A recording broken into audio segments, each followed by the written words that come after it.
Bueno, pues como les decía, vamos a iniciar la actividad del día de hoy con la presentación de este caso clínico. Este caso clínico es un caso del hospital, o sea, del Hospital Roosevelt, y ejemplifica bastante bien el perfil de paciente que vamos a tener oportunidad de ver en el hospital.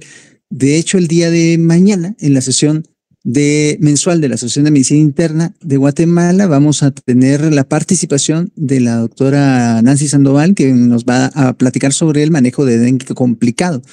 Les voy a compartir, de hecho, la invitación para que puedan enlazarse si quieren. Es una sesión virtual, así que pueden entrar, solo ponen su nombre y entran a la sesión de mañana. El caso se trata de un jovencito de 13 años de edad quien procede de Guatemala, vive en Zacapa, varón, soltero, quien cursa actualmente el sexto grado primaria, estudiante y católico.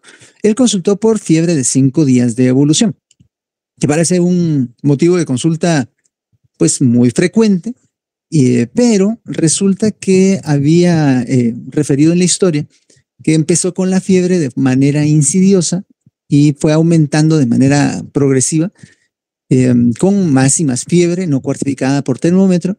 Además a esto se añade dolor muscular intenso, o sea, mialgias, y dolor articular también difuso en diferentes articulaciones del cuerpo. Al final, lo característico que estos pacientes refieren siempre es el dolor de los huesos, como que se les estuvieran quebrando, la fiebre quebrantahuesos se le llama esto. Y también, pues obviamente, cefalea.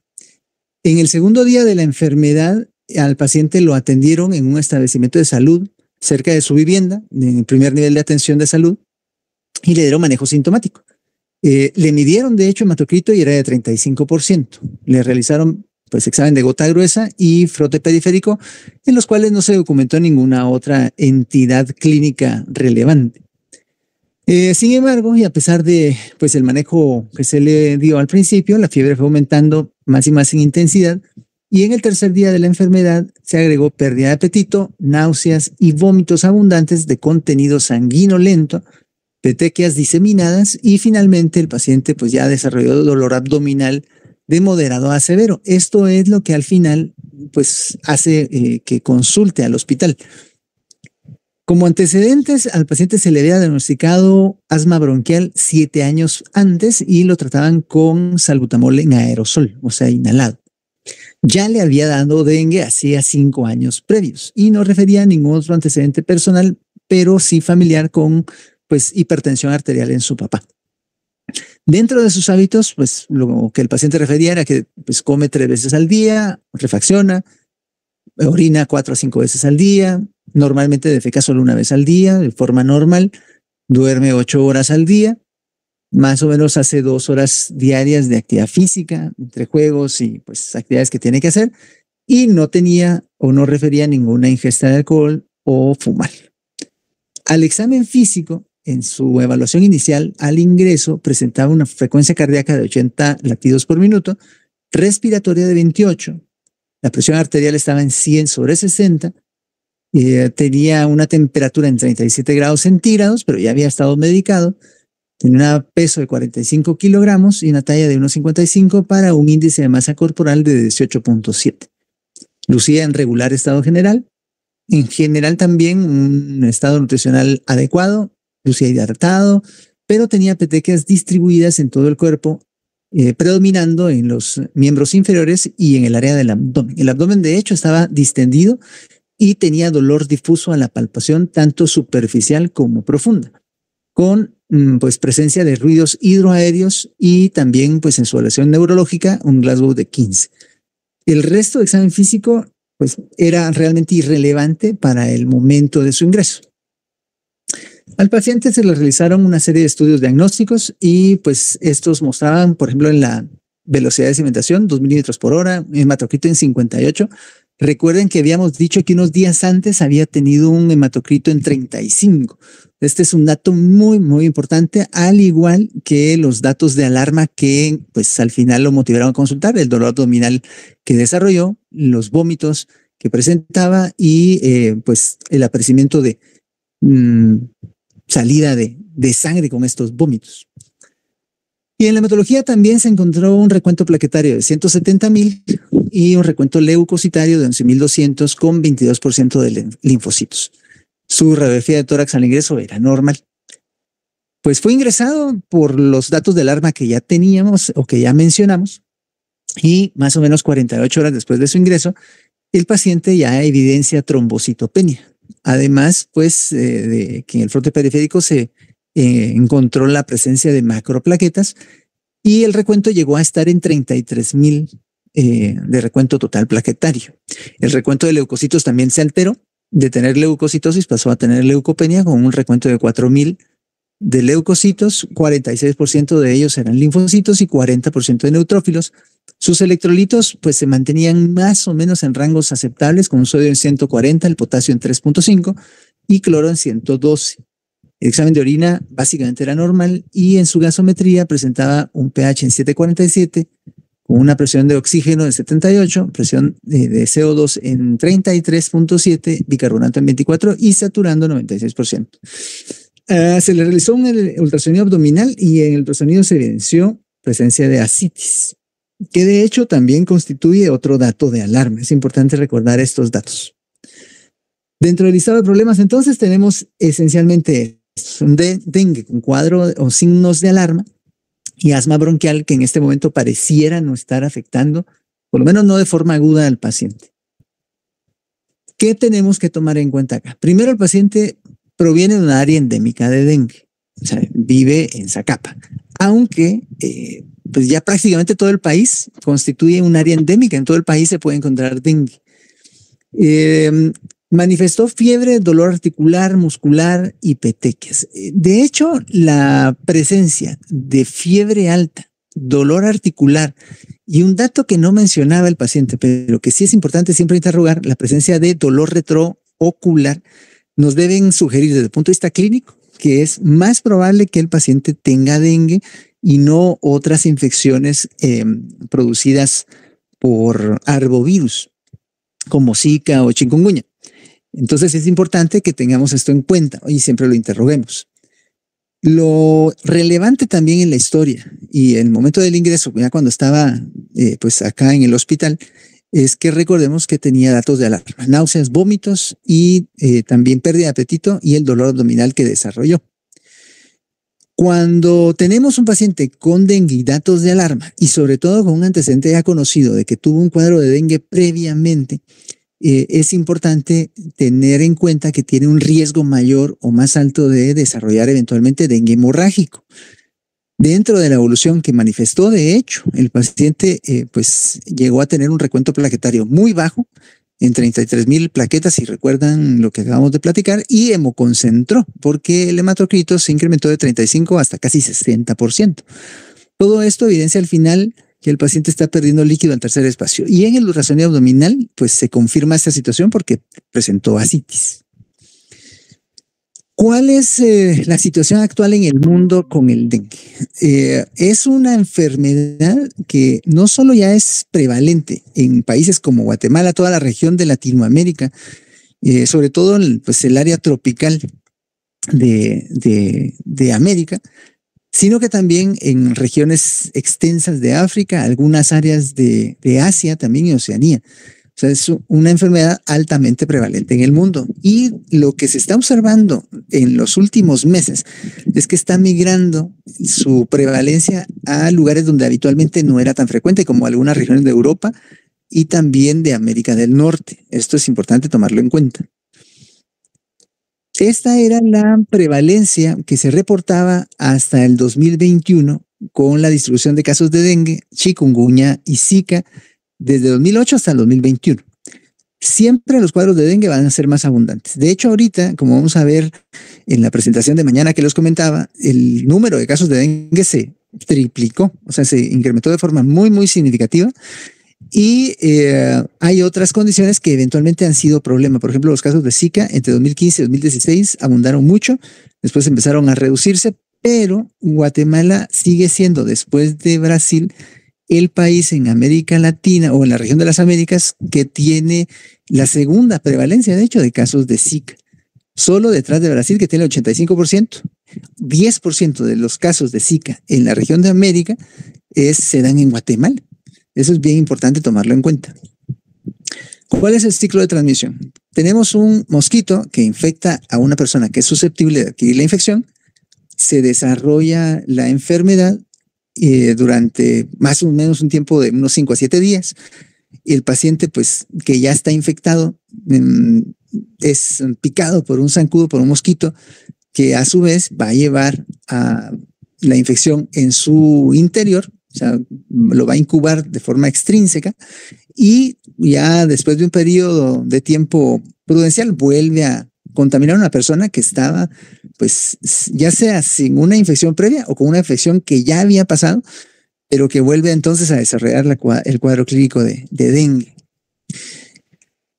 Esta imagen nos resume bastante de la inmunopatogenia del dengue severo, porque no todos los pacientes que tienen dengue, aunque se sientan muy mal y tengan síntomas muy severos, al final de cuentas desarrollan cuadros complicados. Lo que sucede es que un paciente que ya tuvo dengue alguna vez y vuelve a tener dengue por el mismo serotipo, empieza a activar una serie de mecanismos inmunológicos, sobre todo con activación de macrófagos, mediadores inflamatorios, también activación de células asesinas naturales y células de memoria, células T de memoria, que hacen que se altere la permeabilidad del endotelio y que esto permita la transfugación de, pues en este caso de eritrocitos, pues, que haya hemorragia y salida de material al tercer espacio. Todo esto tiene una base inmunológica. El periodo de tiempo en el que el paciente puede desarrollar estas complicaciones le llamamos fase crítica. Esa fase crítica va a estar ubicada más o menos entre el tercero y hasta el 7º día casi de evolución de la enfermedad. O sea, un paciente que acaba de adquirir la infección, en los primeros 2-3 días, como vimos de hecho con el paciente, puede ser que solamente tenga fiebre, malestar general y no tenga ningún cuadro complicado, pero es justo a partir del 3º o 4º día, como le pasó a nuestro paciente que presentamos, que empiezan a tener ya las manifestaciones del cuadro de dengue complicado. Aquí es donde tenemos que estar más atentos a esos datos o signos de alarma, sobre todo para el manejo que le vamos a dar, porque esos pacientes los tenemos que manejar de manera intrahospitalaria idealmente, aunque no estén todavía en cuadro de choque. O sea que porque el cuadro de choque, de hecho, ya es la complicación más grave que podemos tener por dengue. Y tenemos que estar atentos a la evolución del paciente. Como pruebas diagnósticas, pues, sí. Disculpe, usted está presentando. Sí, ¿por qué no se escucha? No se ve. Ah, ¿no lo ven ustedes? Ah, mire, pues yo estoy mal hablando. Por eso les decía que me platicaran. Deme chance. Es que sí tiene razón, ya no presenté mi pantalla. Ahorita la vamos a presentar.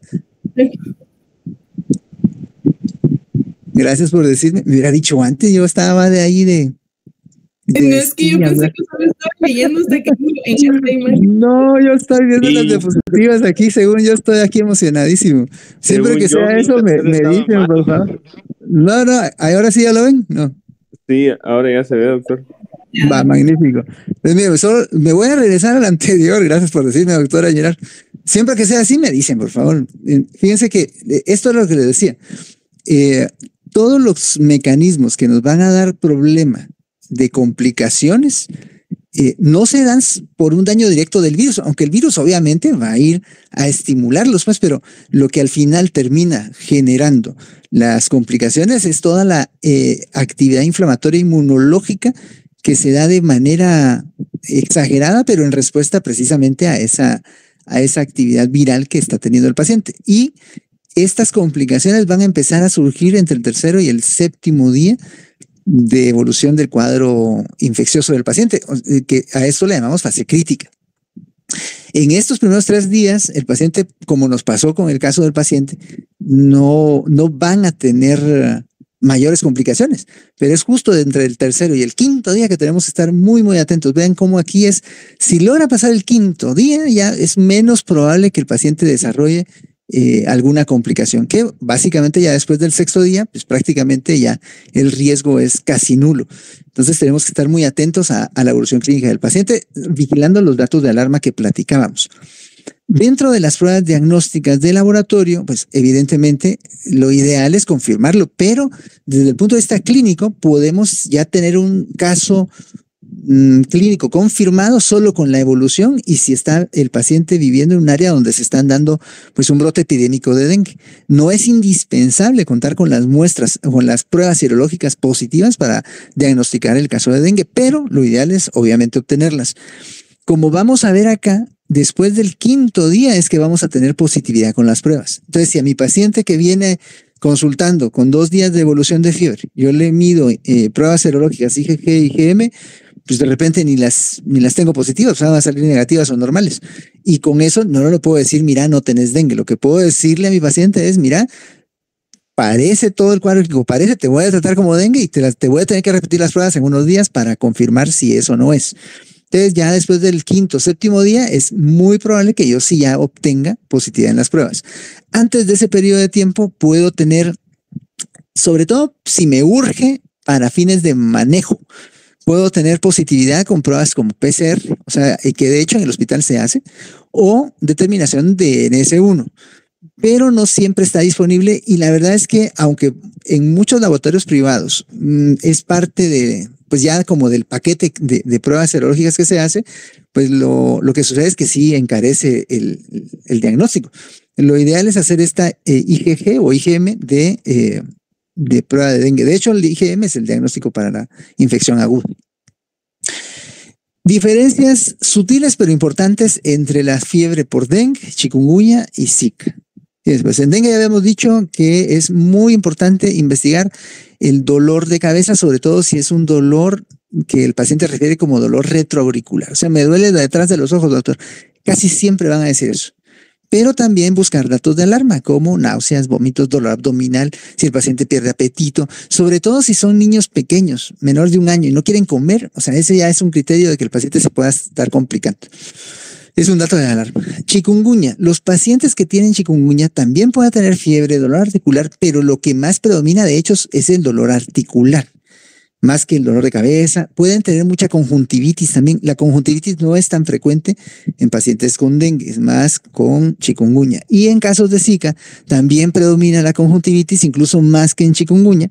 Las fiebres pueden ser pues desde un rango muy bajo, 37,6, 37,7, hasta fiebres muy altas, pero con mucho dolor muscular.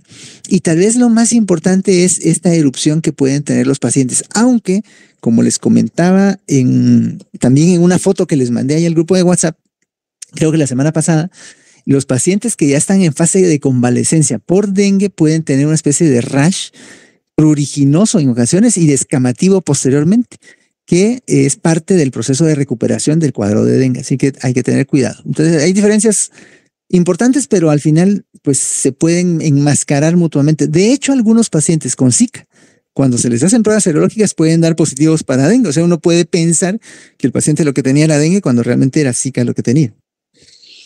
Vacuna. De la vacuna casi nunca se habla, pero es importante porque existe vacuna. O sea, podemos prevenirla. Ahora, no podemos o no es útil para todo mundo. No se puede utilizar la vacuna para prevención en grandes grupos poblacionales. Es específicamente para pacientes que ya tuvieron dengue. O sea, hay que administrársela a jovencitos entre 9 y 16 años de edad que ya se documentó un cuadro previo de dengue. No es útil en otros contextos, sobre todo si yo no he tenido dengue, porque la verdad es que solo sirve para reducir el riesgo de las complicaciones por dengue. En pacientes que nunca han tenido dengue, incluso puede incrementar el riesgo de tener complicaciones si después me vuelve a dar dengue. Entonces sí tengo que estar seguro lo más que pueda, incluso si es posible, idealmente con una prueba serológica positiva en la mano de que a mi paciente ya le dio, entonces ya lo puedo vacunar para que si eventualmente vuelve a tener dengue, entonces ya no tenga tanto riesgo de complicaciones. Entonces hay que recordar este dato, por favor. Y pues solo para dato final, lo que les comentaba sobre la clasificación de la gravedad del dengue y buscar signos de alarma. Realmente este es el mensaje tal vez más importante de la sesión. Buscar signos de alarma. ¿Cuáles son? Dolor abdominal intenso, sostenido, vómitos persistentes, si el paciente acumula líquidos, si tiene sangrado de mucosas espontáneo, o sea, no que tenga plaquetopenia, o sea, la plaquetopenia es un dato importante, es un dato relevante, lo tengo que buscar, pero no significa que necesariamente mi paciente tenga dato de alarma solo porque tiene plaquetopenia. Sí tengo que ver si tiene o no sangrado espontáneo de mucosas, alteración de la conciencia, irritabilidad, si hay hipotensión postural, si el paciente tiene hepatomegalia o linfadenopatías diseminadas, también puede ser otro dato de alarma, y si aumenta el hematocrito. Y si recuerdan, en el caso que describimos con el paciente, había muchos datos de alarma: el aumento de hematocrito, la situación del dolor abdominal, los vómitos y el sangrado que tuvo cuando tenía hematemesis, pues porque sí vomitó sangre. Y el cuadro grave, pues obviamente ya va a implicar que mi paciente tiene o un sangrado grave o choque, síndrome de choque por dengue. Datos de fallo hepático o fallo de otros órganos, como incluso el corazón con miocarditis, que puede pasar. También hay que tener en cuenta eso. Muy bien, entonces con eso concluyo la presentación. Perdón por no habérselas proyectado antes, pero cuando pase eso, por favor, me lo informan de la manera más pronta posible para tener, pues, corregir los errores.